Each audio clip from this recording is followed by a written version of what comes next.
Hello viewers, welcome to my botanical place. আশা করি আপনারা সবাই ভালো আছেন, আমিও ভালো আছি। এই যে দেখুন, এটা আমার রাধাচূড়া গাছ। আগায় আগায় কত ফুল হয়ে আছে। এই যে এটা আমি একটা ড্রামের মধ্যে লাগিয়েছি। 50% বাগানের মাটি, 30% গোবর সার, 20% কোকোপিট দিয়ে আমি এই গাছ প্রতিস্থাপন করেছি।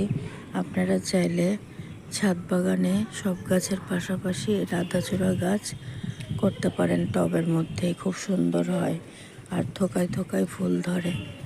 এই যে দেখুন, থোকায় থোকায় ফুল ধরেছে। এই যে দেখুন, আর সপ্তাহে সপ্তাহে আমি খোল ভেজানো জল দেই, সর্ষের খোল ভেজানো জল।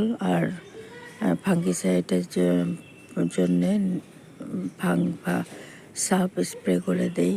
বর্ষাকাল যেহেতু মাঝে মধ্যে সাপ স্প্রে করে দিতে হয় গাছে, তাতে পোকামাকড় লাগে না।